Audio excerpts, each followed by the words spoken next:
Well, welcome to the third installation of the webinar series. And today we're going to be talking about, what happened here? Let's go back.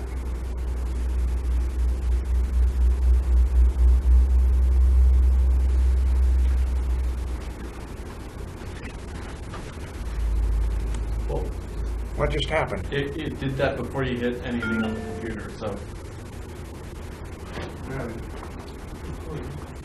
It switched. Apparently when they brought the recording online, it caused me to do something funny. Why can't I go backwards? Well, it's up there. Can't even go backwards. We got four windows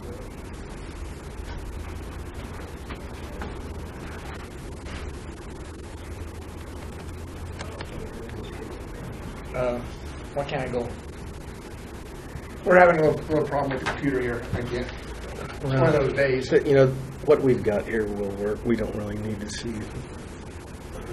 Well, anyway, we're going to talk a little bit about rural maintenance and construction for pavements. Oh, we're back to where we're supposed to be. This was a little bit tough to put together, and the primary reason it was a little tough to put together, there's so much information out there. To try to bring it down to something that we can talk about in a half an hour, get a little bit broad, and without going into too much detail. But the intent here is just kind of give you some ideas of what goes into rural pavement design or rural roadway design, and some of the things that you need to consider as you're going through that process. So I broke it down into four areas. We're going to talk just a little bit about functional class, and I realized that FHWA just came out with a new functional class requirement, but I'm going to stick with the old one for the moment, just because that's the one that we're all familiar with. But it is changing a bit, and we're going to talk about some of the considerations. Unpaved roads, which most people call gravel, and then paved roads. So we'll be talking about each one of those as we go through. The functional classifications, I'm just put this slide up here. This is directly from your website at DOT. It talks about the differences. But there are some differences between the urban and the rural. And as we go through that, I'll point out some of those. We can have interstate in both.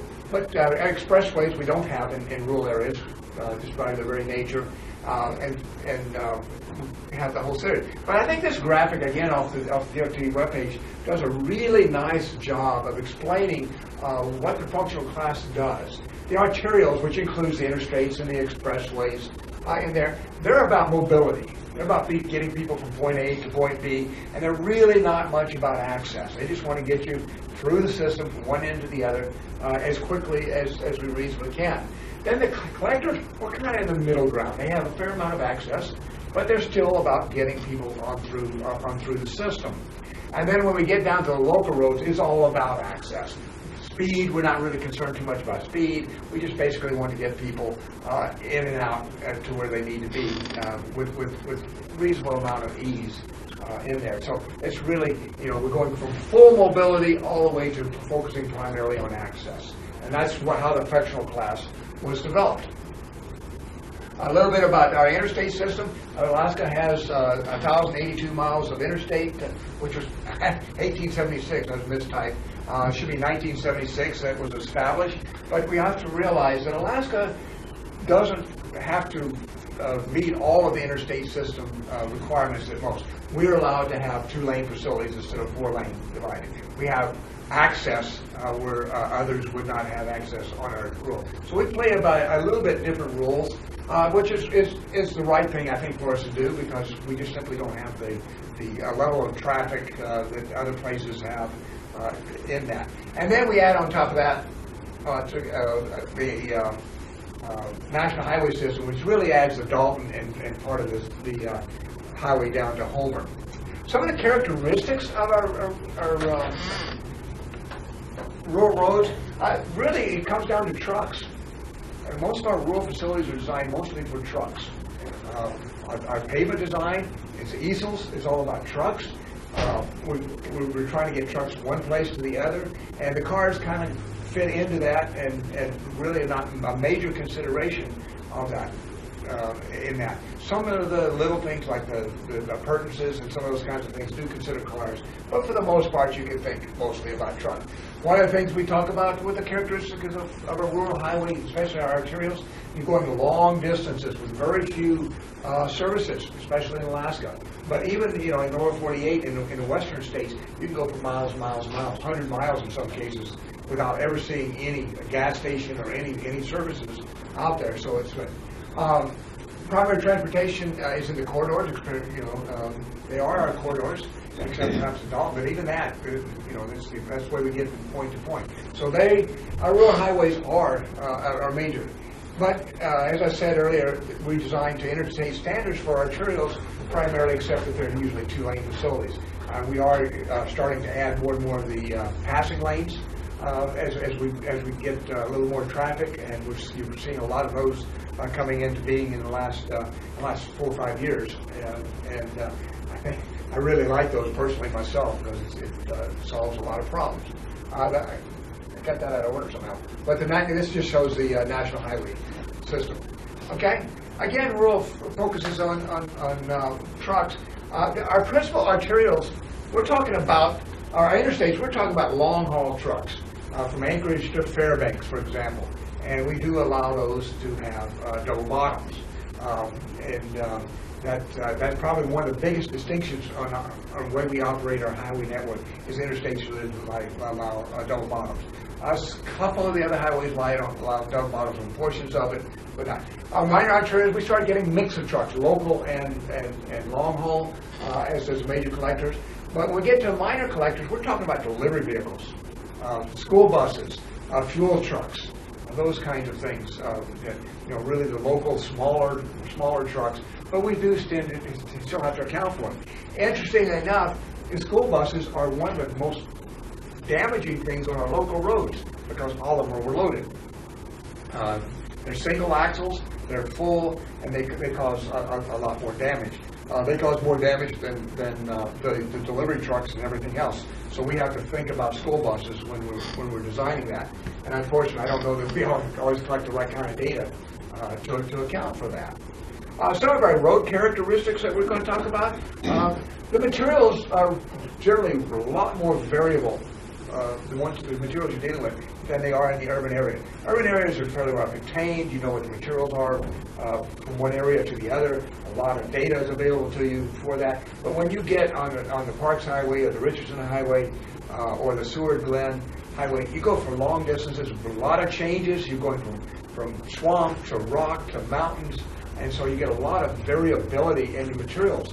And trying to account for all of that takes a lot of effort, time and effort to do that. Variable terrain. If you drive the Parks Highway, you've got flatlands, you've got mountains, you've got back end of flatlands and back end to mountains, winding terrains. So it really varies a lot as you're trying to work within those corridors in our rural areas.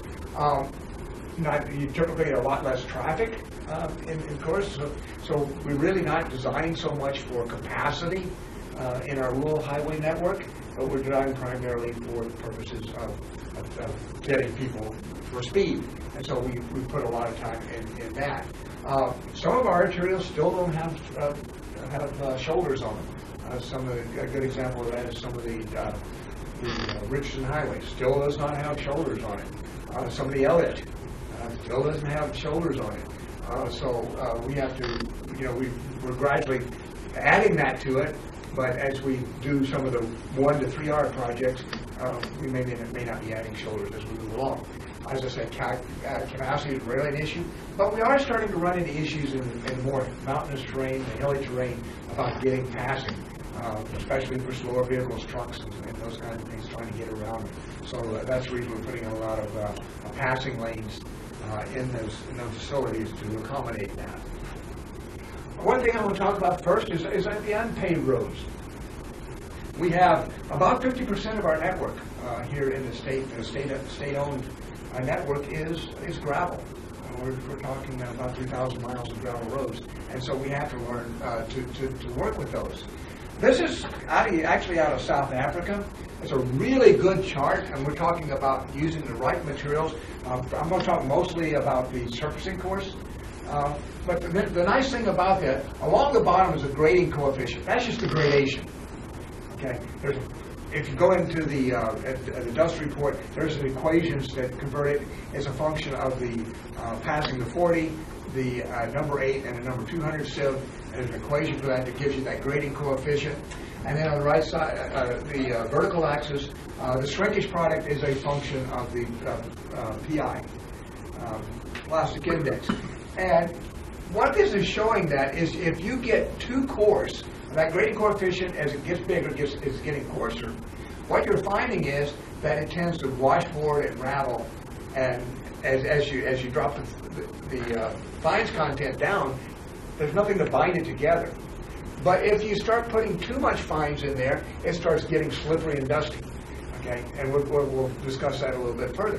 But the point of this graphic is there's a sweet spot in there. And that sweet spot is where we would really like our surface courses to be. And if we want to use dust palletives, it turns out that the best performance out of our dust palletives falls in this nice blue area, in that sweet spot. And that's what we really want to be working for. And all of our gradations that you'll see, we'll talk about that in a moment, all of that is predicated really on this. But the South Africans put it in a form I think really makes it useful. If you start getting out of that area, then you start having washboarding or weakening, weaker surface course. So you really are shooting to try to stay in that. And it's really pretty straightforward to do that. Here are some examples of that. The DOT specifications and the U.S. Forest Service, and they're all really pretty similar in there. But you notice one of the things is, if you look at down there at the 200, they're all in the range of 8 to 15% or so. Except South Dakota, I'm not sure why they're a little bit low. But the reason is, we'll show in a moment, you have to have those fines in there to bind it together. It's not like D1. If you put D1 down as a surfacing course on a gravel road, it's going to be problematic. I got it in front of my house, and I'm about ready to strangle somebody. It washboards really fast. It creates a lot of dust for no reason. So you really want to make sure that you stay within that gradation. And that can be problematic in some places. Up in the northern part of the Dalton Highway, there are no fines. You have to try to manufacture. The Side River just has washed all the fines out to the ocean, and there's really not much fines there to build good surface course. And so we may have to. What we're looking at, this is a nice little graphic that I got again from some of the folks in South Africa. If we don't put any fines in there, we have a lot of voids in the space between the larger coarse aggregate particles, and there's nothing holding it together. There's no soil suction or anything to hold it together. But if we fill that just the right amount, we start getting that binding together. Now, we don't want to put too much in there, because we put too much fine material in there, it starts separating those products, those coarse particles. They're no longer carrying the load, but rather the fines are carrying the load. Fines tend to be moisture sensitive, and when you add a little bit of water to fines, in this situation, the whole thing just turns to a slippery, weak mess, a mud bog, and you don't get very good performance out of it. So again, we really are looking to get in that little sweet spot with our surface course. Okay? This is a good indicator when you don't have enough fines. We call that loose aggregate, we call it float. If you got a lot of float on there, you probably don't have enough fines in there, because there's nothing holding that. And as those fines get blown away, either in the form of dust or in the grading, that's lost material. You never get it back. In fact, many years ago, I looked at the Dalton Highway, and we were going through at that time, before we started really paying a lot more attention to it, we were losing about an inch a year. Okay.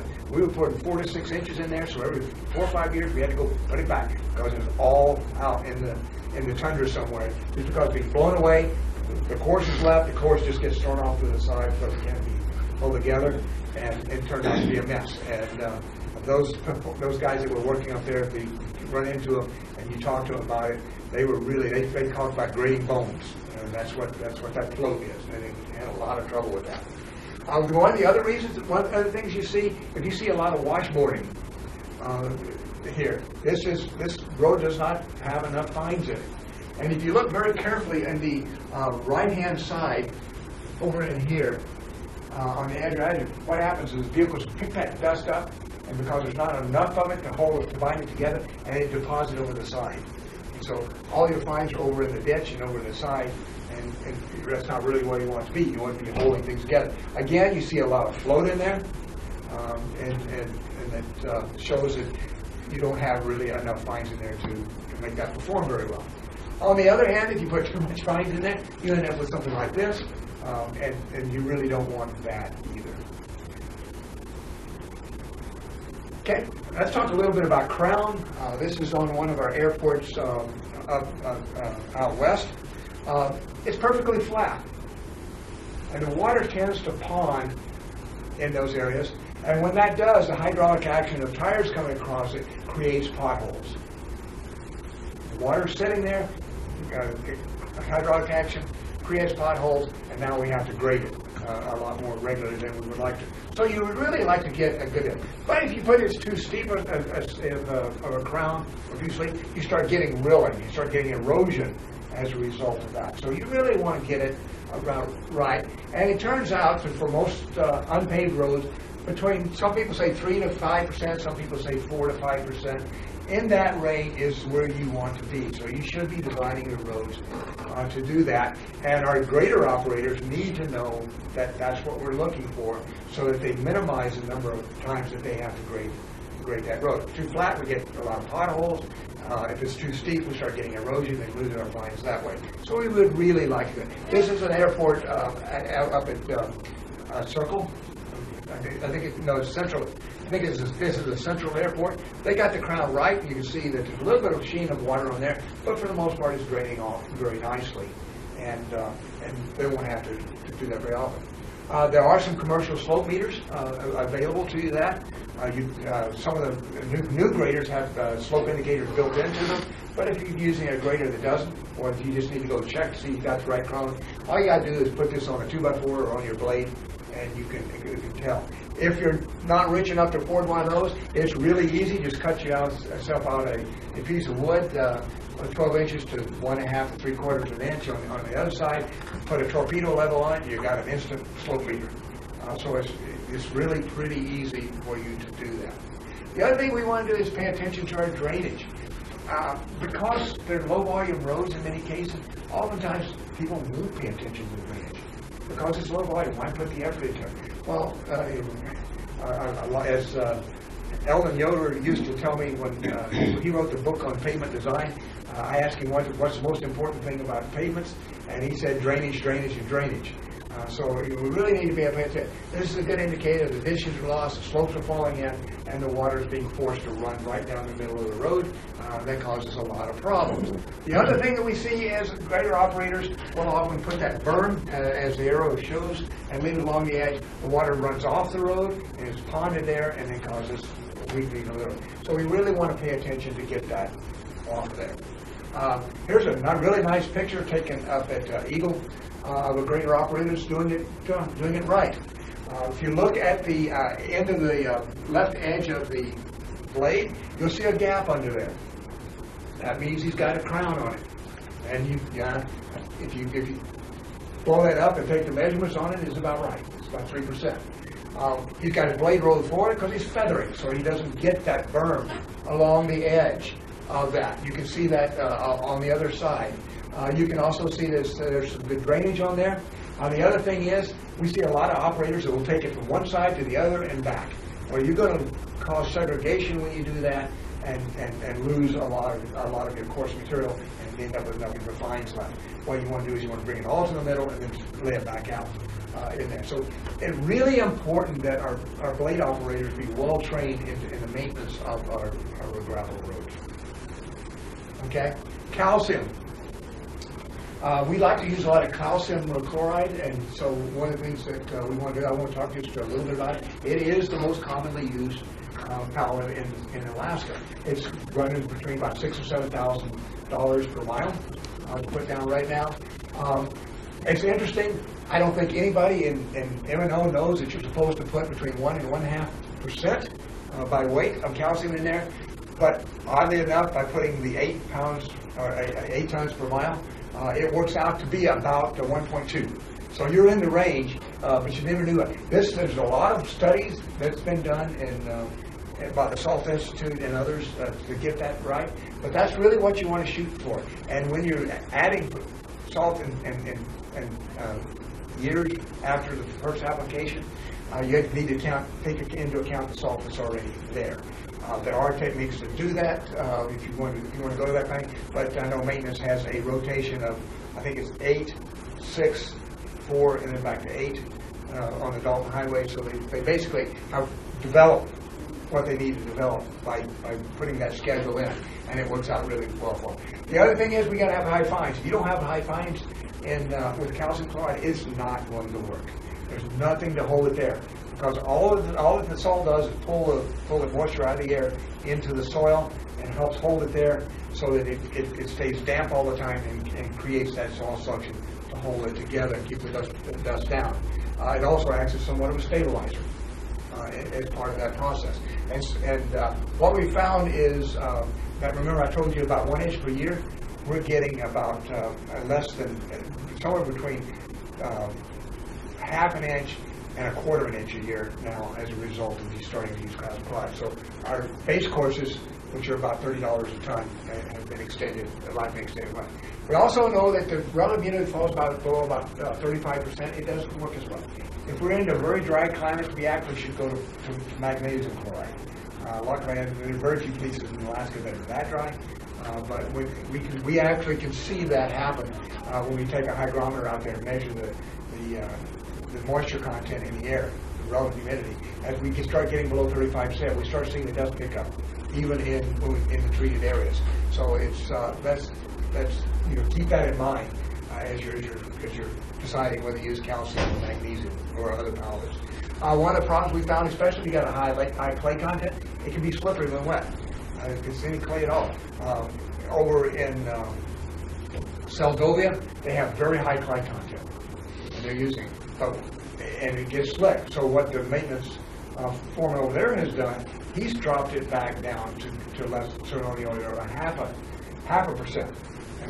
And that seems to be about right for the clay content you guys. So the rules aren't necessarily rigid as you go through that. One of the problems that we have if you're around where people are drying fish or berries, or picking berries, those kinds of things, it does have a very bitter taste. If you've ever tasted it, you won't forget it. It just sticks with you for a while. So it's quite bitter. It ruins any feed, any food that you might have associated with that. It is a mucus irritant, so people working around it need to be aware of that. There's no long-term effects, but it does irritate and dry the skin out and cause it to crack, so something to be aware of. We haven't seen much evidence of that, but in some places there have been complaints about water quality, the water running off. It does wash out with rainfall, and sometimes if that gets into the stream, some people might complain, or a water body. Thus far, we have not seen that here in Alaska. We've actually gone out a couple of instances and taken soil samples along the side of the road to see what the salt content is. Negligible. So thus far, we haven't seen that problem. As I said, calcium chloride can more than double the life of your base course in there. Okay. Again, when we're designing for rural paved roads, we're looking at designing trucks, easels. It's just good because one car, it takes about 9,600 cars, about 10,000 cars to equal one truck. So we just, the number of cars going into a rural highway, we can just totally ignore that and ignore that. But in case of local roads, we do have to take care of the big things with construction traffic, buses, and deliveries. We need to take care. We're going to talk a little bit about the surfacing types, chip seals, high float, which is a surface seal, and fog seals, and then a little bit about hot mix before we're done. So let's talk a little bit about surface seals. We must, anytime we're doing any surface that we take, really, it has to have some characteristics about it. One, it must be able to withstand fatigue, the number of loads on it. We'll talk a little bit more about fatigue cracking here in a moment, but we need to pay a lot of attention to that. Running is an issue, whether it be paved or unpaved. Nice thing about unpaved, we can grade it out, but paved, we can't do it. And there's a couple of different forms of rutting. One is due to studded tires, one is shoving, which is plastic flow. And they are different. We have to treat them differently. We like to work to get rid of shoving and abrasion, and of course rattling. And I'll talk to you a little bit about how we can resolve some of the rattling problems that we've had.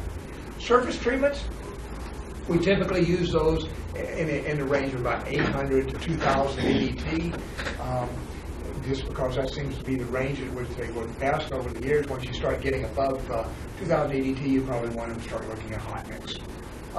We have an average life in Alaska of about 7 years. Although, if you go out to Hearst Road, which is just being torn up this year, it's about 33 years old. So we have seen some, Plaque Road lasted 32 before it was taken out. So we have had some very long life surface treatments out there, and we've had some that didn't last very well. I can tell you some stories on the Joe Cutoff that are quite funny, actually. One of the things we have to remember about surface treatment, they add no strength to the road. All they are is a surface seal, in effect. It's just like putting a tarp on it. It adds nothing to the strength, but it does waterproof it, and it does keep the tires on pavement instead of gravel. So they do have that value. One of the things that we find is they take a lot of more expertise actually to put down a good surface seal than it does to put down a hot mix. And unfortunately, what we're finding is we don't do enough of it for our contractors to become proficient. And as a result of that, what we're seeing is, in many cases, contractors will bid a surface seal as if it were hot mix, and then ask to substitute it later rather than deal with it. So it's something to be cognizant of when you do your design. That a lot of contractors are doing that. Unless it's a big enough job to really make it worth their while. So that's the reason we don't see a large difference between the cost of a chip seal and a hot mix in this state. It's because contractors just rather put hot mix down, and that's what they're good at, and they have had very little experience with that. Okay? One of the things we want to do with chip seals is we want to start with the right aggregate. You don't start with the right aggregate, your chances of success are really pretty low. We want to make sure it's washed. We want to make sure it's clean. We want to make sure that it's single size and cubical in nature.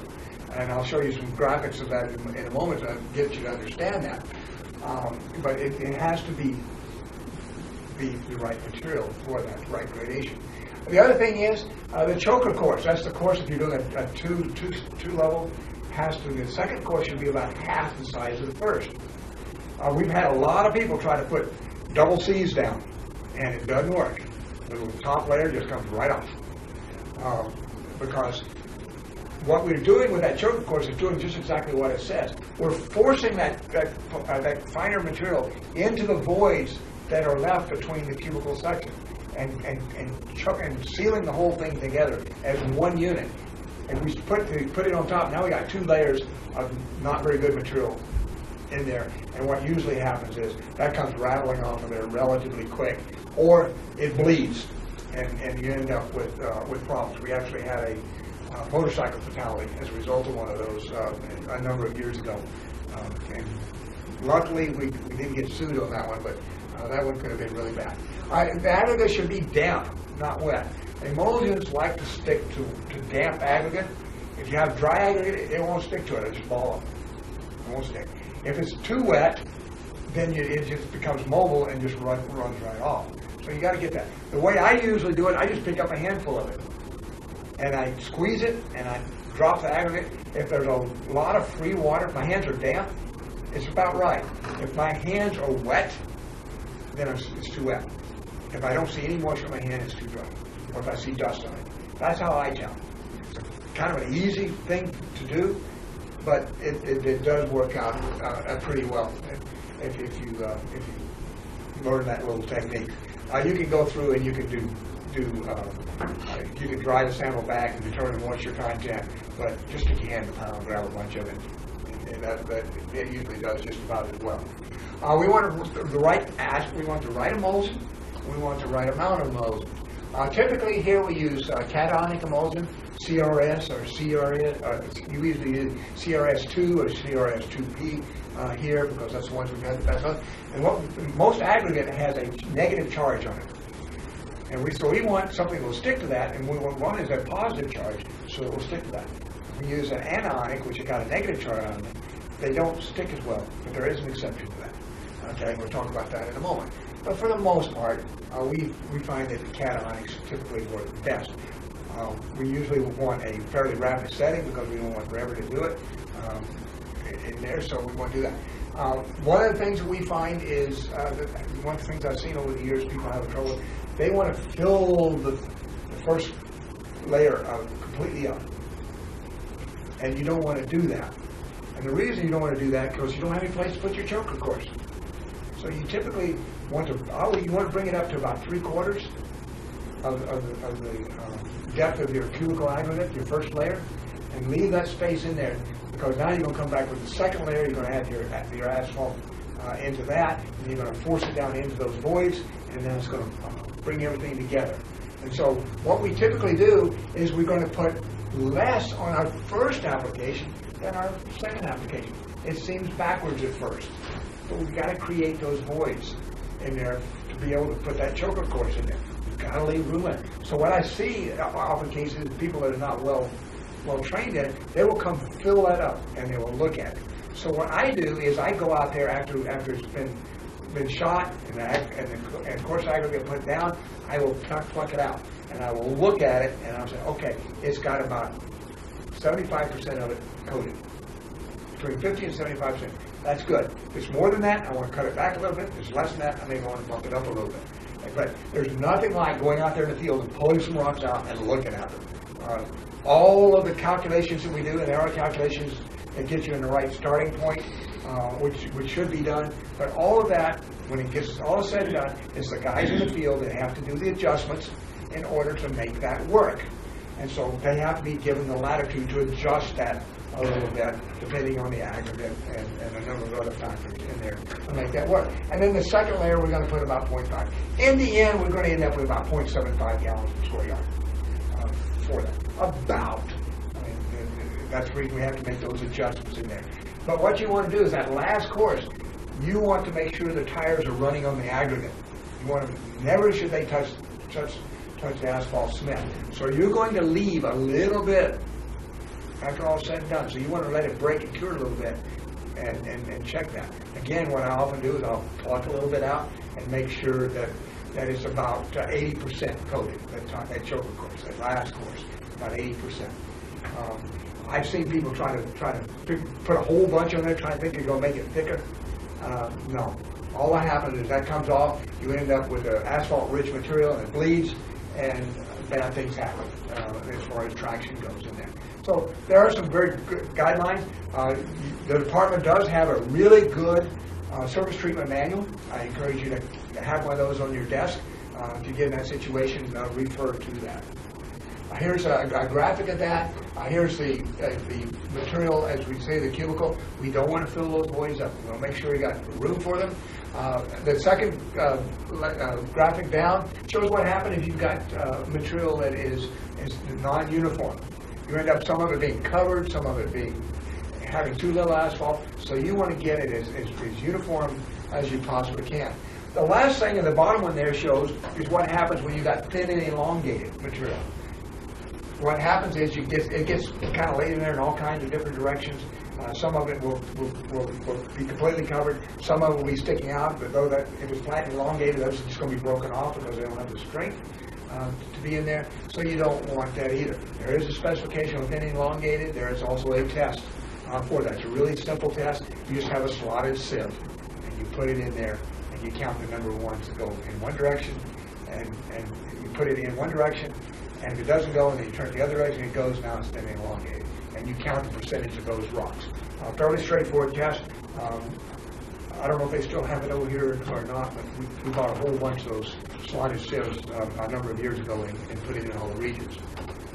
Okay? Again,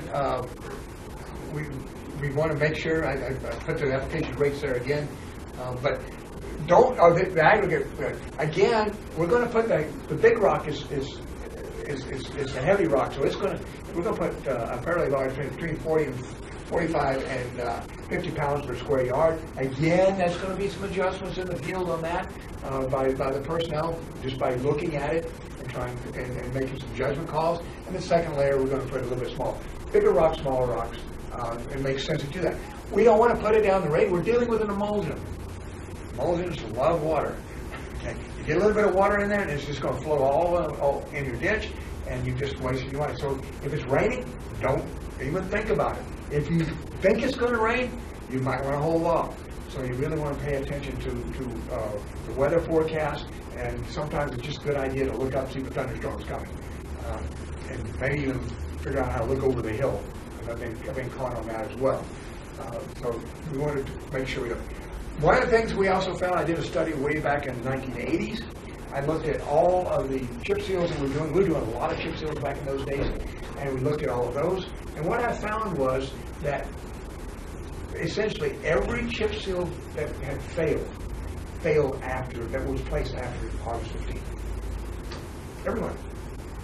So the recommendation of that was that we not place anymore after August 15th. And in fact, you get much north of Fairbanks, you want to drop it back to August 1. As you get way up north, you maybe want to talk about mid-July in there. So what we have to have that time for it to cure out, because if it cures out by evaporation, that water has to move out of the system. With cationic emulsions, that typically takes a week to a week and a half, depending on relative humidity and temperature. With anionic high flows, that will take at least 2 weeks, depending on relative humidity and temperature again. So there are some predictive techniques in the literature about that. But basically, FHWA has bought off on this, and the last time we had one fail that was put out after August 15th, they said no more. If you place one after August 15th and it fails, we're not going to participate. They basically put their foot down on that. We want to make sure all of our equipment is calibrated before we start. And in the asphalt surface treatment manual that you have, it goes into great detail on how you calibrate your equipment. We want computerized chip spreaders and distributors to make sure that we get our uniform right. Look at the snibbies on your distributor. Make sure that they're uniform. No streaking, fat spots, light spots. Make sure it's uniform. And if you look at it when it's being placed, it will look nice and smooth. And if it's not, well, and there's, again, in the manual, it goes into great detail of how to do that. Here's a couple of good examples of a good one and a bad one. These were down in the Mat-Su Valley. The one on the right, a couple of things going wrong here. One, they didn't get the asphalt content up. It was a little bit shy in there. And then add to that, if you look at the drainage, they're actually up at the top of the hill, it's forcing water out into the roadway and caused some problems there. So they got a drainage problem, and when they put that material down, they didn't put enough asphalt. And the other side, they seem to do pretty good. The one on the right is one that was done right, and you see that they have a little bit of extra for that last snivvy. They didn't put the aggregate out there because it doesn't have enough asphalt out there, and it's not going to stay. So he's doing a lot of work. So it's worked out. That one is doing there. That one is now about 8 years old, and it's still, last time I was out there last fall, it was doing just fine. The other one over here we had to reshoot. This is a good example of what the surface seals should look like up close. And you can see it's nice and fairly uniform, no well-distributed coat. You can see that the E chips there are well pressed into the C chips, and gives a nice tight uniform sample. I will also mention here, you notice that it looks blacker than you would normally expect it to look. And I'll talk about this in a little bit more detail. This actually has a gilsonite fog seal on it.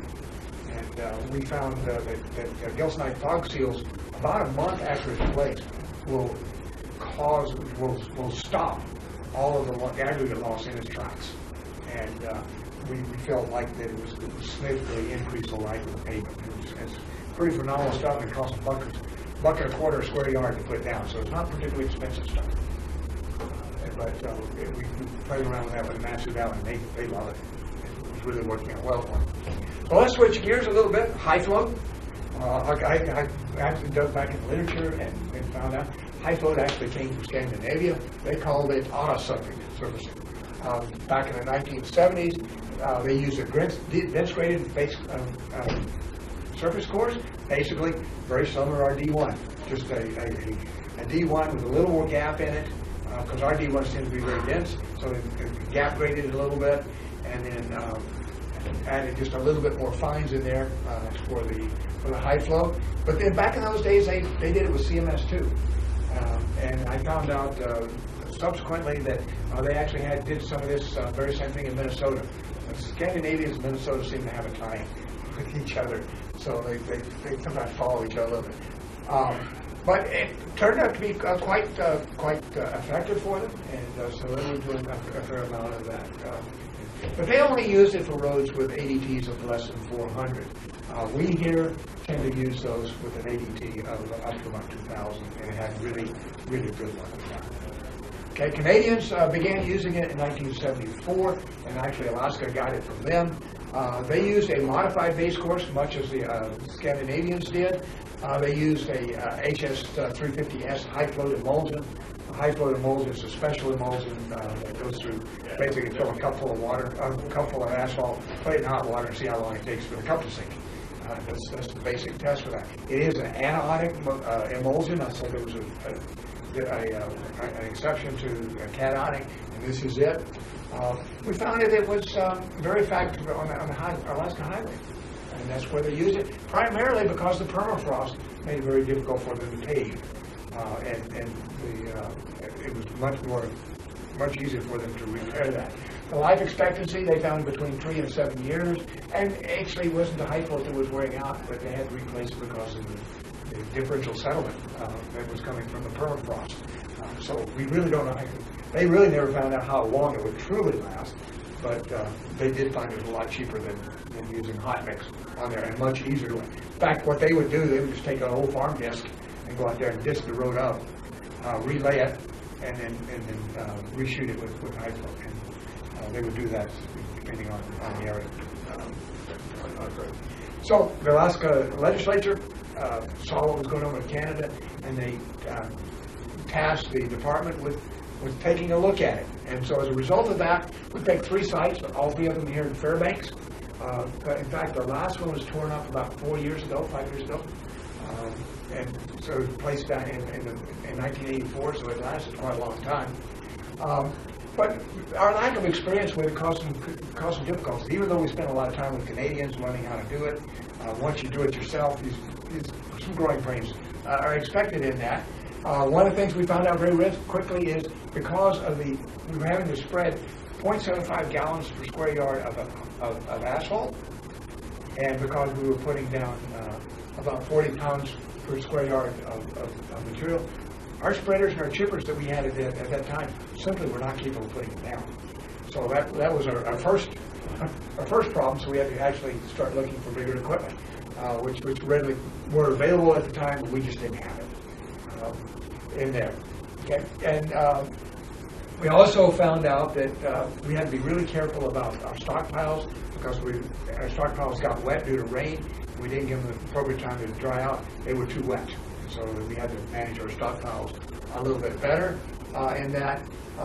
We also found that grades above 6%, the high flow tended to run, because we're putting a really heavy dose down, and it stands pretty tall. That's one advantage of high flow. It stands tall, as we say, and as a result of that, because it's on a steep grade, it would run, so we never could catch up with it. So we found out that anything above 6%, we probably should avoid in that. We also found out that it requires a lot of brooming. So what we have done since is we actually don't broom. We hold off on brooming as long as we can, and then broom it a little bit later. That's the question. HF works up into the surface course better than CMS2, which is one of the characteristics of it. Occasionally, if we don't get enough cover coat on it, what we give is we give these spots of high flow soaking through, and the tires are picking up, and they're never tolerable. We have to go repair those, so that's fine. They're rougher than a chip seal. A good chip seal is really almost pavement quiet. but we can't ever get to that with the high flow. They are noisy, but after about 5 years or so, they do tend to quiet down a little bit. In fact, sometimes you can't tell the difference between that and high float, older high float, and a pavement. Sometimes we have to go on the side and dig it up just to figure out what it is. Okay. We also found out that the application rate were tough to determine after the fact, so we had to really calibrate our equipment. Since we're covering all that asphalt with a surface course, it's not always clear that we got the right proportions, and so we run into that. When we ran into a lot of problems, especially early on, there's a tendency to over-oil it. Some people want to say, well, if we put more oil in there, we'll make it thicker. It doesn't work that way. You're only going to get, if you're using 3/4 inch maximum aggregate size, you're only going to get 3/4 inch. No matter what you do, the rest is going to end up bleeding and causing you a problem. So you really want to control that. But also, as I mentioned, temperature and relative humidity have a huge impact on the rate of cure with any emulsion, but especially with high flow. So if you don't have good warm temperature after you place the high flow, it's going to take a long time for it to cure out. So you really want to make sure that you allow your time in your season to be able to do that. Currently, we're using it mostly for leveling and patching, all throughout, especially in the interior. It works out really well. Maintenance is really good at it. They've got crews dedicated to that purpose. So we are using it on Mobile Items Road, where chips are expensive. We don't have the chips available to us for whatever reason. That we are using a little bit of that. And then we want to make sure that we select the right gradation in there to allow room for the asphalt. A dense graded D1 does not. It's dense. And so those of you familiar with the 0.45 power plots, if you look at that, if it's a straight line, it's not going to make a good high flow. If you've got some wiggles in there, then you've got a much better chance of getting it. But you don't want too much in there either, so finding that right balance. These are our specifications. You have those in the asphalt treatment guide. You also have them in your standard specifications. I'm not going to spend much time on that, but there are a number of things in there that you need to be paying attention to as you go through that. Okay, a little bit about fog seals. Fog seals are a very useful tool for you. It's used for a number of different oxidation. If you've got a lot of oxidation going on, fog seals can help you out there to lengthen the life of the pavement. You can also, if you're starting to see some rattling in there, or if your contractor didn't do a very good job, as we found out in Unalakleet, they had a lot of segregation in there, and we were looking at the 3 miles. We were looking at $1 million a mile just for asphalt concrete out there. So we went out there and we applied a fog seal of Gilson to it, and it's working perfectly fine. We flooded it twice in order to get all the voids filled, but it is working out very well for it. And it also helps with water infiltration if you're starting to get an issue with that. So fog seals are an inexpensive way, in many cases, to extend the life of your pavement. And as I said, we found it very helpful in chip seals to extend the life of those. I will just kind of briefly summarize some of our experiences with Gilsonite. Gilsonite is a naturally occurring asphalt out of Utah. It comes both a cutback and a emulsion form, and depending on where you are as to which one you might want to choose. If you're in a cold area, you probably want to stick with a cutback. If you're in more temperate climates like we are in Fairbanks, emulsion will work fine with it. And we found it particularly effective if we run into situations where we got segregation or rattling, low asphalt content in a construction project. We also found that it does extend the life of the chip seal substantially. So I'm not necessarily trying to push one product over the other, but we have had very good luck with that. There was the Willow Airport down near Anchorage had this, as did the Wasilla Airport, because they had some rattlings starting out there, and they just fogged it with a number of years ago with Gilsonite working perfect. Other fog seals, which is basically an emulsion product, also can work for you very well. But as I said, we've had really good luck. So let's go to our final phase of our discussion.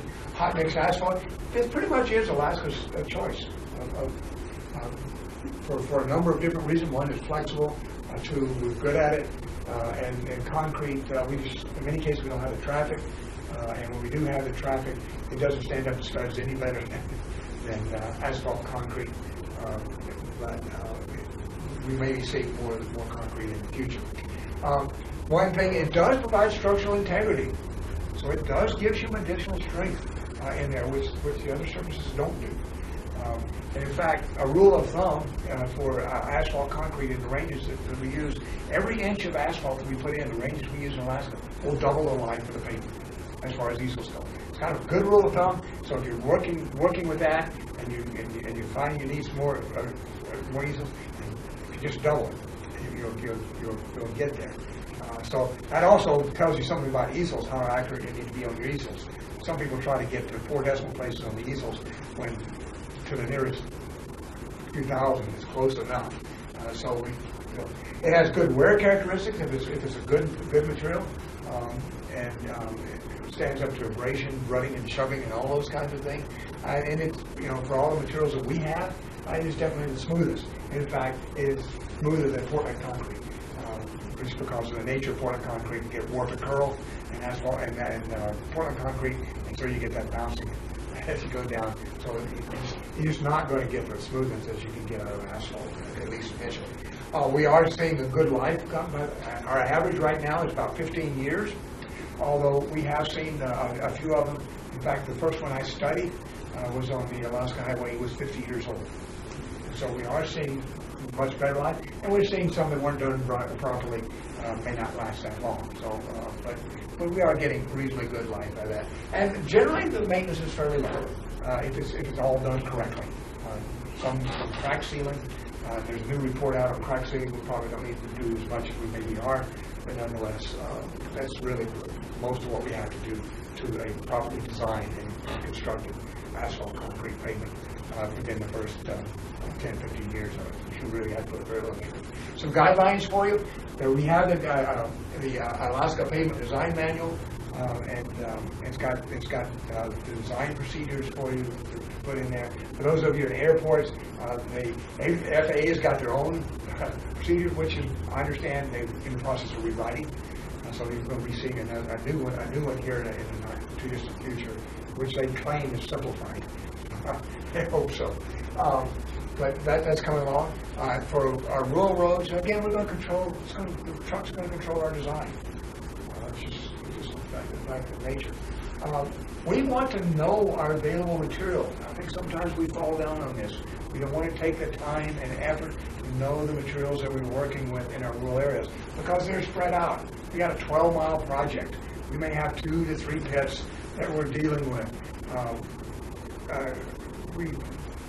We don't take the time sometimes to understand those materials in order to make sure we get the best use of them and that we design for them. And so we really need to know the properties of our materials. Since we're doing mechanistic designing, we need to know the modulus. Okay, and I'll talk a little bit more about that in a moment. We need to know the durability characteristics of it. We need to know all the gradation, what we can. And one of the things that I really caution you about is design the material that you have, not the material you wish you had. Okay? We see too much of that. I wish I had this, so I'm going to will it to be that by putting it in my specifications. And we really don't want to do that, because what's going to happen to you is construction's going to say, we got what we got, so they're going to make it work, right? So it's better that you recognize that up front, what you're working with, and design for that. If you come out with nothing more than that today, I would really like for you to come out with that. Design for the material you have, not that material that you wish you had. Okay? What we don't want to do is we don't want to just simply assume the properties that are in that design manual. There was about 3 of us, Bob McCaddy, myself, and Steve Sabunjan. We sat down at the table, we took all the data we had, and we looked at it, and we said, these are typical values. It may or may not have anything to do with the material that you're working with. But everyone felt that we should have some kind of reasonable values in there. And so we came up with them. So that's our last resort. If you've got absolutely nothing else out there, we want to do that. We also have a tendency to select the materials properties that minimize our asphalt thickness. Asphalt's the most expensive part of it, right? And so what we're going to do is what we've actually seen happen is people diddle with the properties of the materials until they get the minimum. In fact, some of the old timers used to say, I'm going to make sure I get 2 inches, because that's what we did. 2 inches is what we felt always worked. Luckily, we're past that. But again, we're using the material we wish we had in order to minimize that thickness. We don't want to do that because it costs a lot of money when you do that. Remember I said if you put it down now, if I put an X-ray down now, we'll double the line. But if you have the trucks on it later, those trucks will do 4 times the damage to it if it's not designed properly, or more. So you're much cheaper over the life cycle to go ahead and put the inch down and to try to fool the system and not put it down and it fail prematurely. Because those of you who know about the asphalt, the calculations of easels, and the weaker the pavement, the larger the power on the equation. So you really need to be paying attention to that. Required materials are not available. I've seen that happen more than once. It's just not there. But that's what you wrote in your spec. And people are going to try to get there, but they're not going to be able to do that. And don't expect the contractor to go the extra mile and get it for you either. They're not going to do that. They're making money and they're going to be under the specifications. So you need to be paying attention to that. Okay? There are a number of tools available to you. One is a follow-up deflectometer, back calculation in that. There's some good news and bad news in that. One is all the FWDs, follow-up deflectometers, are down in the central region. Newt Bingham is really good about coming up if you ask him to get that data for you. But he also has kept all of the data he's ever collected. And so if you contact him, it's likely that he has some data from the area that you're working in that can help you guide you into the right values, rather than a manual. At least you got something there. And he's taken a lot of data over the years. And so if you just contact Newt, he's down Central Region. He's a Central Region Materials Engineer. He's very good about sharing that with you and getting you there. You can also use the California bearing ratio test or the plate bearing test to get that information. There are the old adage was 1500 CBR would give you resilient modulus. There are some better ones out there now. If you just go into the literature and take into account the gradation and a few other parameters in there, that will get you a little better estimate, but it gives you at least a reasonable estimate for that. One that's becoming more and more popular is the dynamic cone penetrometer. There are some, Louisiana's done a tremendous amount of work in that, and some other folks. There are some equations that would take the dynamic cone penetrometer and get you the modulus based on that. And there is a truck-mounted one now that goes in and drills all the core for you, drives it in, gives you all the data, and quick and dirty. Central Region has one of those. The other regions, if they may want to possibly look into getting one of those, they work surprisingly well. And it gives you some really good data. You can use some laboratory data, resilient modulus. The university has equipment. The state no longer has that equipment to get your resilient modulus, but just realize that you're going to have to put a factor on laboratory data to get it to look like field. But folks can help you on that. We also have, some laboratory CBR and then combined compression strength. You can use that data as well to home you in on the moduli for the materials properties to put in. But you've got a lot of different tools, but the last one should be that manual. What's in the manual? As I say, we just basically took all the data we had at the time and summarized it and put it in there. It was never meant to be, this is the value that you use. Okay? Okay, so talk a little bit about loading. A properly designed a manual, a pavement, should not leave load restrictions. If it's done in accordance with the Alaska Park Pavement Design Procedure, you should not leave load restrictions. If you do, it's because either you fail to do it, the contractor failed or the contractor failed to build it properly. So something to think about a little bit. So one of the things that I found over the years, that load restrictions reduce the damage, they do not eliminate it. A number of reasons for that. One is we can never put them on where we want to put them on, and never take them off when we'd like to take them off, and we can never put them on to the extent we would like to.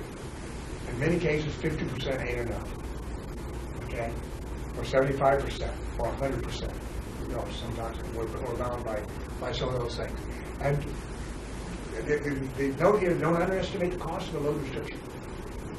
The cost of one easel in an improperly designed road can cost you 20 to 100 times that of a properly designed road. Because it's weaker. I see the normal power that we use in calculation easels is 4.79. I've back estimated it in some of our weaker roads. The Elliott is one of them. In fact, that factor I've calculated it to be 20 by using the falling weight deflectography. So it's much better to go ahead and bite the bullet and do it right than it is to live with the consequences of premature failure and maintenance having to deal with it, and then having to come back and do something a few years later to get money.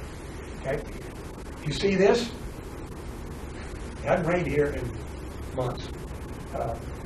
That's got a lot of fines in the base course. We got frost heaving going on there all weekend.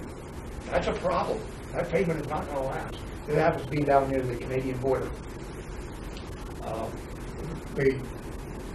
One of those situations where the designer says we can get below 6% fines, and the lowest they could get was 10 without washing. They get contractors screened, they're rescreened, couldn't get there. That's what happened. Okay, there's some things that could have been done to that. In fact, after this happened, the then chief engineer says we're going to start doing stabilized bases. And that's where that came from. It's that, because we took a tour and we saw a lot of that, and started asking why. And when the guy explained to him, he said, "Well, we'll fix that," and he did. Major transverse cracks.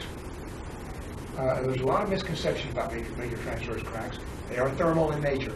Okay, they are not the result of the asphalt. They are the result of the earth cracking. And in fact, one of the things, that, especially in the interior, if you take an aerial view of some of these areas and you look at the political ground and you measure the spacing between the polygons, it turns out that spacing is exactly the same as what we're seeing on the roads. So the earth wants to crack in the winter on a specific. Here in the interior, it's about every 100 feet. In the central region, it can stretch out to around 200 feet. In the southeast, they don't have very many of them because it's so the temperatures are so uniform down there. But one of the things we found is, in fact, if you go out there, you can take a wire and you can shove it down 2 or 3 feet in the embankment. And if you go off the edge of the embankment, you can actually fall it out into the tundra and see the crack going out of that. I've seen these same cracks on gravel roads. And a few years ago, and I lost a picture of that. I wish I had it. I actually cut one of those out. And I cut one of those out, and what I found was that the material, the crack was underneath the pavement. So pay attention to that. They can move an inch, open and close an inch. That's a lot of movement. So when you select your crack sealant, be careful which one you select. The rubberizers work really well. The non-rubberizer, you're wasting your money in that. So no asphalt, no geosynthetics going to stop with major transverse crack. Okay. Don't try to fix them by choosing a rubberized asphalt material. It's not going to work. But however, we are seeing that self-cutting, especially on new jobs, is helping because one, we get a nice straight crack to seal, and two, we kind of force it to be a little bit where we create work point. The Fairbanks International Airport is a good example of that. It's cut on 50-foot squares, originally cut on 25-foot squares, and for the most part, we don't see any cracking in between that. So it's working out very well for us. Okay? We also see that functional failures and unbound layers. This is a good example of that. What we're seeing is that we're seeing the shear forces in the base course material. This base course is so weak that we're actually punching it down, and we're getting that. We're seeing a little bit of that, but you don't see much of fatigue cracking there. It's just the whole thing. It's just not strong enough to handle it. The asphalt is moving going into it. A little bit about fatigue cracking on there. That's bottom-up cracking, some people call it. Some people call it alligator cracking, chicken wire cracking. It's due to the fatigue. What's happening is the bottom of the pavement is bending, and as it bends, it can only take so many cycles before the crack propagates up to the top. So we get bottom-up cracking in that. And the number of cycles is, we've got an equation, the Asphalt Institute equation, which is well known, that predicts as a function of the modulus, the strain, the asphalt cement gradation, and the temperature of the material. So there's a number of things that go into that. Lucky your pavement design software does all that for you. So you don't have to worry about it. But when you see that, especially when you see it early, as that picture shows, that's a failed pavement. There's not much going to do with that. It's not going to be an overlap, that's for sure. And if you look carefully in there, further back, you see some water in there. This is probably a frosty problem. That's all we can. Map cracking, or block cracking. I wish I had a better picture than this one, but basically they're about 1 foot square oftentimes. They're large. And that's what distinguishes them from the asphalt concrete procedures, or the fatigue cracking. And so, but in this case, the grade of the asphalt concrete does have an effect on it. If you get a brittle material, a PG threaded brittle material, then it's going to get a lot more bar cracking. Okay. If you get a soft material, you're going to see less of that. So this is where the selection of the asphalt cement really has a good impact on that. And if he starts exceeding about 1/4 inch, you probably should think about sealing. Less than that, probably not worth it. Okay. One of the things that we've been pushing for a number of years is, especially in the design phase, think about what your rehabilitation strategies are going to be as you do your design, because that will have an impact on your design. Are you going to reclaim it, overlay it, or remove it in place? Is that your strategy? And you need to be thinking about that. How's it going to be maintained? Crack sealing, or are you going to be using high flow because you got a lot of differentials settlement due to permafrost? And then you need to think about life cycle costs for those versus first cost. We lost some people. Yep, you did. We're going to get it back, or Try. continue on? We tried. They just popped off, huh? Yeah, it just popped off. I wonder if I thought it was just supposed to last an hour. No, that's not what happened, I don't think, because Hannah just called me or sent an email.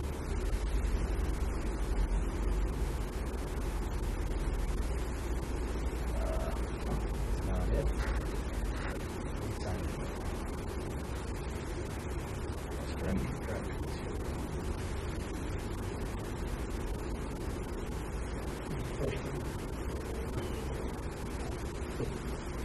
Welcome to Unified Conferencing. It's working pretty good. Yeah. But it's not going to kill the There you are, sorry. Sorry. How far do you want to go back? You want to go back some, or just continue on? Did you not notice we were gone? Did you just carry on? I didn't know what happened. Okay. I think you were talking about fines in the sub-base and how we then started to do foam stabilized Okay. base. Let me see if I can get And so back to you the had that computer here. picture- You had that picture of water seepage through the Okay. through the pavement. Can I see if I can go back there? Okay, first thing I gotta do is get this, bring up the...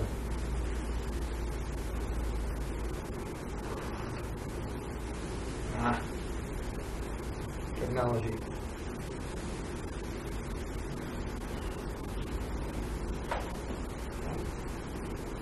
Okay, this is where you were. Yes. Okay. So then we went into to make your transverse cracks. One of the things that we've talked about, these represent the cracks in the earth. They're not cracks in the asphalt. And so the whole embankment cracks. And if you go out there and go out there in the wintertime, you can actually shove a wire or I take a lath and shove it all the way down to the bottom of the embankment. And there is no way that you're going to select a grade of asphalt that's going to stop that. There is no way you're going to put a geosynthetic in there that's going to stop that. So what we're really forced with doing is either saw cutting them, or to make them where we want and make them straight, or crack sealing. And that's, we want to pick the right crack sealant. We'll make sure it's a good rubber that can withstand the 1 inch of movement that we get. Thermal cracks, Bob McCaddy and I spent 3 years going out and measuring these things in the middle of winter, and we found that they can open and close a full inch in there, so we've got to really be careful of which crack sealants that we use.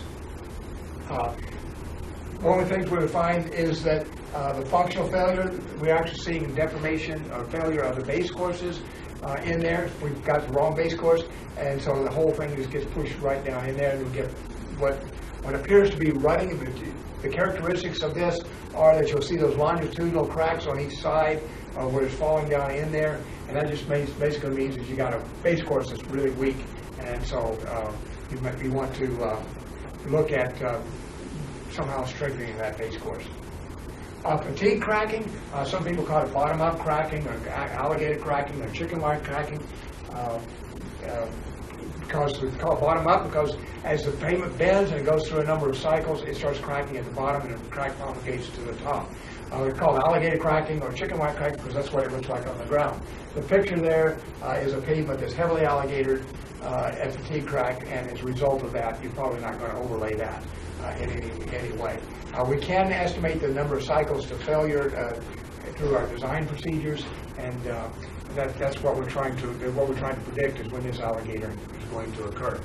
So, mat cracking or block cracking, this you can control with the grade of asphalt. You want to typically, if you start seeing this, you want to look at the grade of asphalt. You want to go at least 1 grade softer, maybe 2 grades softer to eliminate that. Typically, they distinguish themselves by alligator cracking because the alligator cracking are typically on the order of 1/4 inch in diameter to 1 inch, or maybe 2 inches, but block cracking tends to be about 1 foot square or so in there, just by because and it's caused by thermal action in the pavement. This is where we realize that we've lost you. We need to think about a rehabilitation strategy at our design phase. How are we thinking we're going to design? Because that will just determine how long we're going, what life we're going to pick, and what we might be doing in the future. Are we going to reclaim it?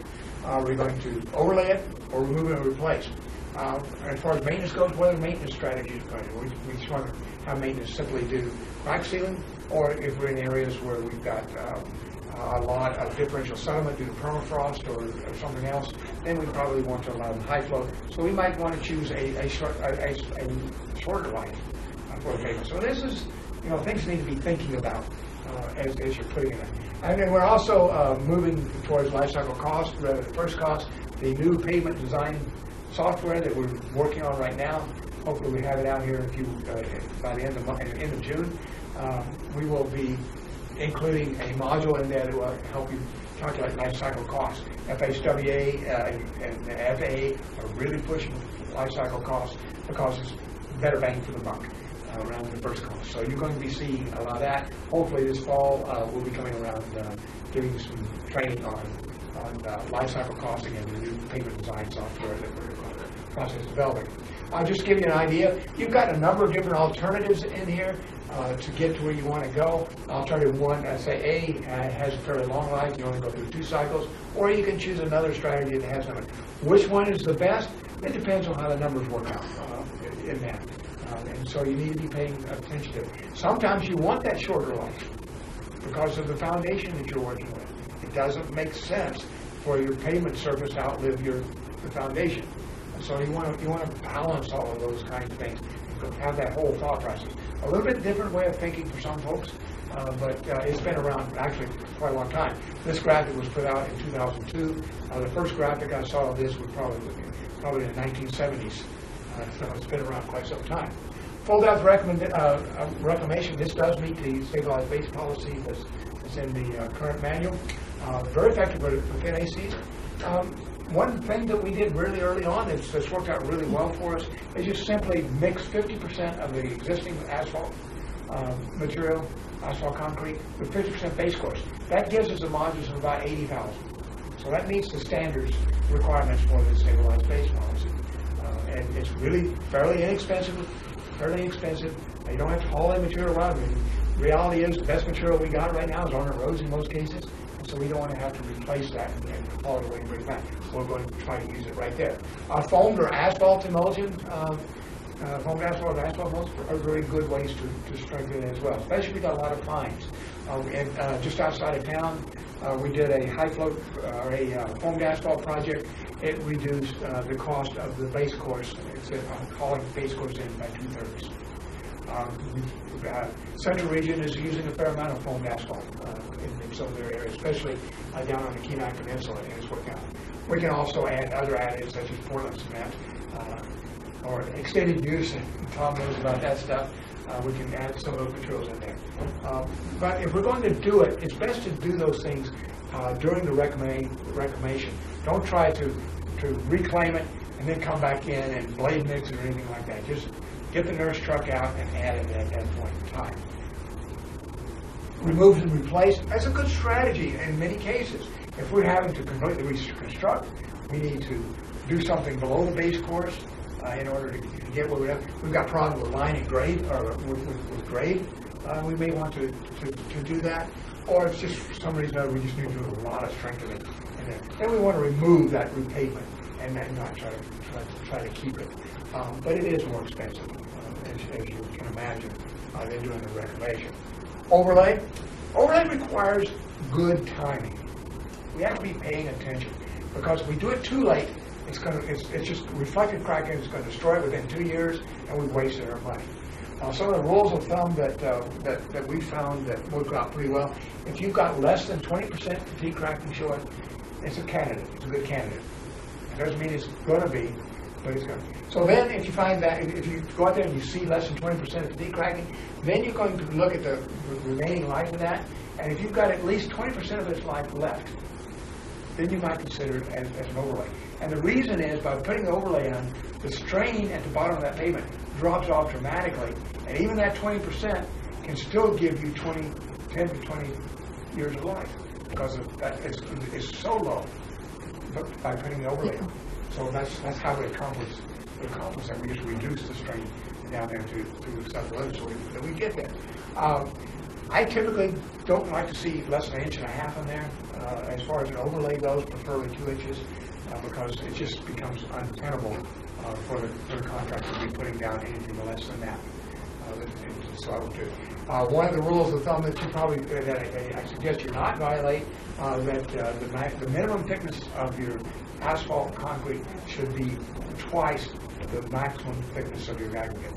Some people will go say it's 3. I found it. If you get any less than that, you're going to start dragging the aggregate. You're going to start causing it to open up a lot of interconnected voids, which causes a lot of problems. And you just rather not do that. So if you're going to use a 3/4 inch, the minimum should be 1.5 inches, and that's mostly what we use. 2 inches gives you a little bit of one of the problems you run into if you start getting too close to that 2 times is the construction tolerances are such that you can end up with anywhere from 7/8 of an inch to 2 1/4 inches by the tolerances in your. And so something for you to think about. Look at your tolerances, because the tolerances can have a significant impact on your decision as you're going through that. Okay, we are starting to understand interlayers.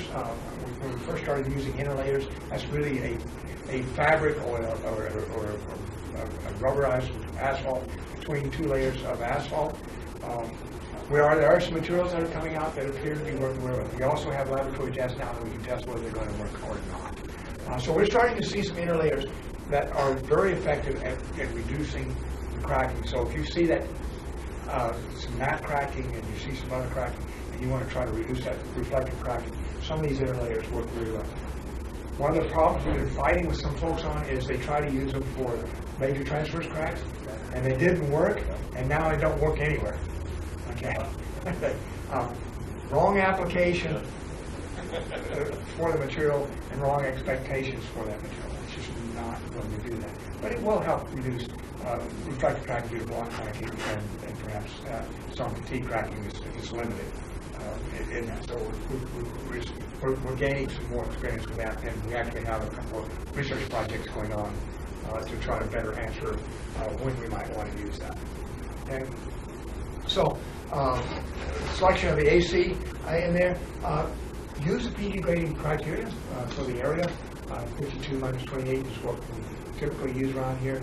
In some cases, we'll push it down a little bit. In some cases, it works, but don't do it because of major transverse cracks. Basically, Steve Sabudia and I have had a lot of discussion on this, and we've come to the conclusion that the monoline asphalt, which will add $100 a ton to the material, is probably best left to the rural areas, the urban areas, where you really need to worry about shoving and rutting and some of the other things that are going on there. We don't typically find that we do a lot of good for the more rural areas. Maybe some of the expressways would be a good application of those materials, but probably not in the areas of more rural areas.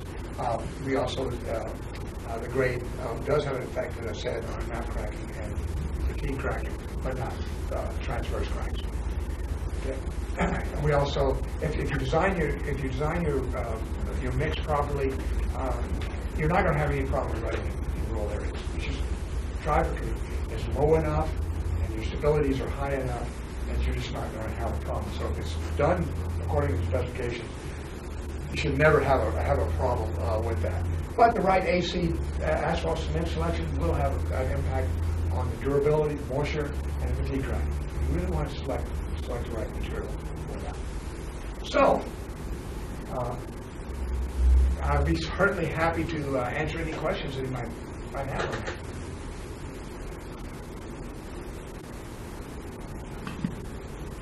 Hey Billy, this is Anna in Anchorage.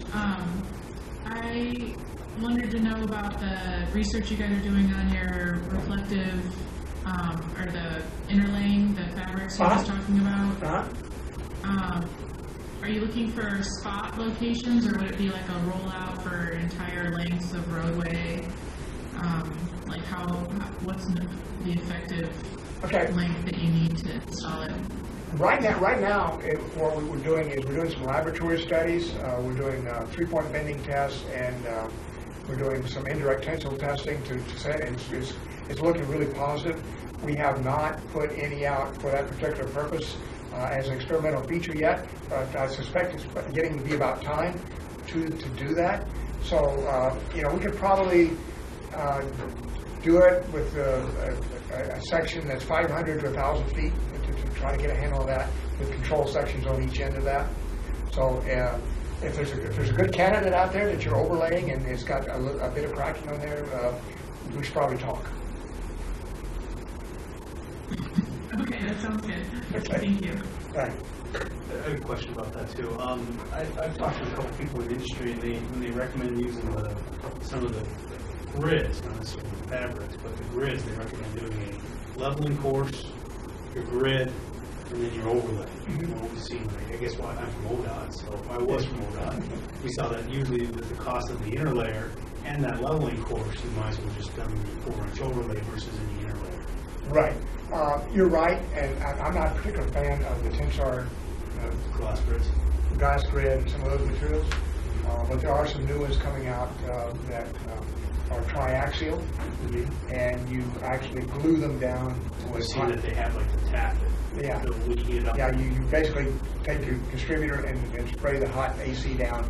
You roll that out right behind it, and then roll it in, and then you put it on top of that. And those are the ones that seem to be getting the best reviews right now. Okay. The other problem with the grid types that you were talking about is if you don't get them well stuck down, they roll up behind the pavement, get caught in the islanders and all kinds of things. Right. So I'm not a real fan of those. It's a lot of work, a lot of expense for maybe. Yeah. Okay. Any other questions? Hey, you look like you had one. Thanks, Bill. I was just going to ask also about the fines in the base course. The picture you had was pretty interesting. I didn't know if you had any particular locations that I could look at for that, where that picture was, or instances you know of. Yeah, that picture was taken down around the Canadian border where they They have a lot of high fines content material, and getting low content material is problematic. In the Anchorage area, I imagine if you go into some of your lower volume areas, such as some of the streets, city streets, and those kinds of things, where they may not have done a good job of doing it, you might see some of that. You may be getting a little bit late right now. Probably 3 or 4 weeks ago would have been a good time to see them. I know they've got some out in the valley, in some of the borough roads out there, out towards Willow and a few places like that. I've seen them. So that's just a product of not meeting the spec, or that it wasn't spec'd out to have the fines lower than 6%, or, I mean, how does that happen?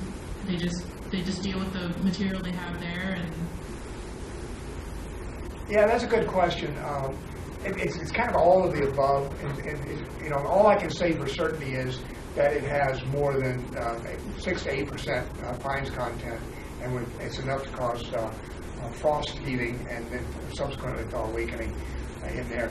The why, there's a number of reasons. Sometimes people use what they got and hope for the best.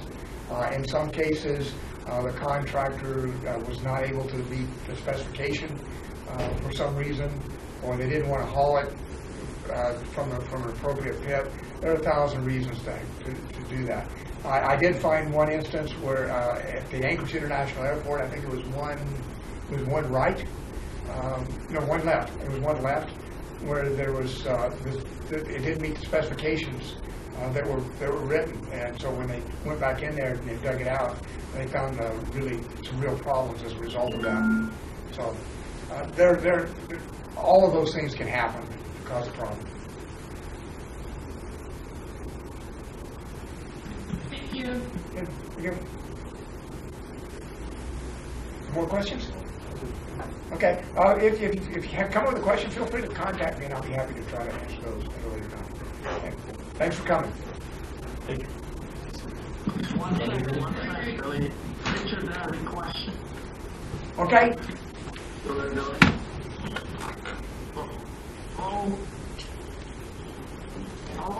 Hello, Steve. Okay. Yeah, Billy's still there. Go ahead, Steve. We have some indication that overcompaction will also generate extra fines, and even using a Proctor test on D1, we're finding 2 to 4% additional fines generated with the after Proctor gradation. So if we're using a T180 Proctor as our standard and not checking the gradation after we do our Proctor test, we may be requiring a contractor to break down the material to get density. Yeah. There are two things happening there. One is maybe you don't have quite the right gradation that makes it difficult to compact, which is possible. And the other part of it is that the degradation values that you have may not be sufficient to withstand the efforts of compaction. There is a report out there that was done a number of years ago, and I forgot who did it. It's on your website, that looked at the fines production during compaction, and what the results of that, if I remember correctly, was it was all over the board, and they had a really difficult time predicting that. Well, we did some tests just between the regional labs and just last year, and we were finding 2 to 4% additional fines generated just by doing the T180 test versus the vibratory table, the ASTM 4253 did not break down the material like Hammercon did with his Proctor mold. Yeah. The Proctor is essentially a kneading compaction test, so when you use that on granular material, you break off the little edges and Right. You grind the material up. Right. Yeah, It was never meant for granular material. It was meant for cohesive plastic material. So now you're getting a higher density than you should. You Proctor test on our granulars. Mm-hmm. Okay. I also might mention that there's been a lot of discussion about over vibrating your material and doing the same thing, breaking it down. So that's probably something that bears a little more looking into.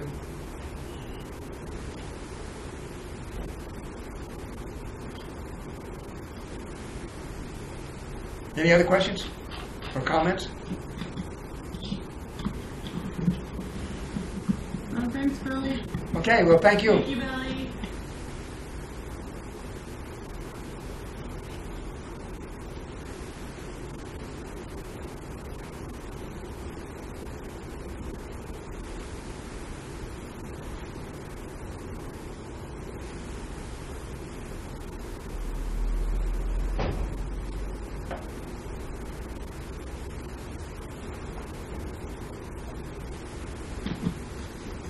So we'll see you guys later. Bye.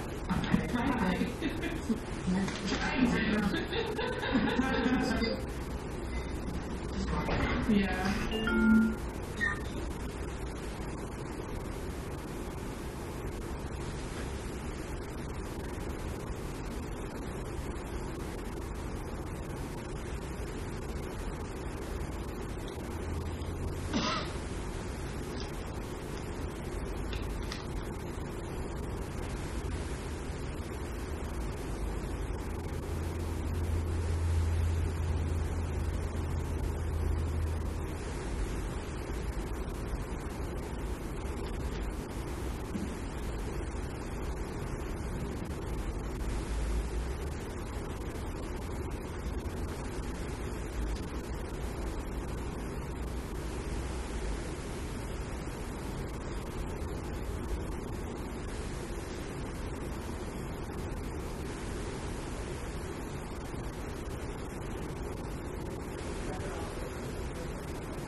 No, that's, it Doesn't really matter. It doesn't matter to me.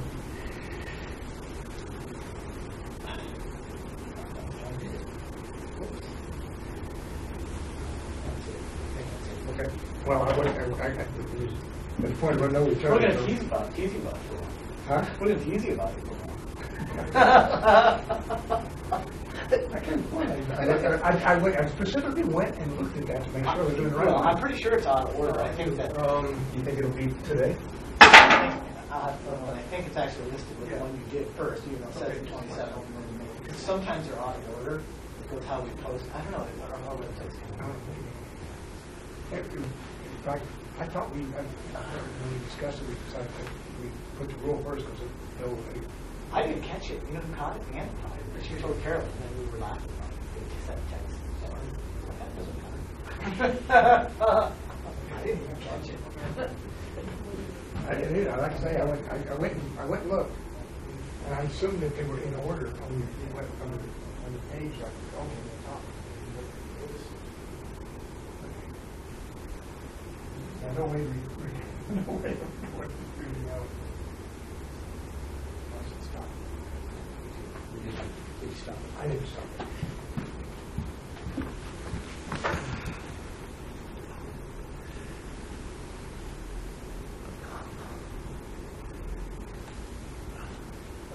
That would be convenient to have. So try to do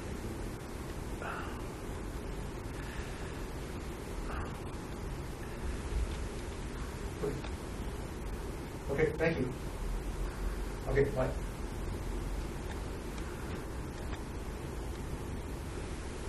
Only one vote.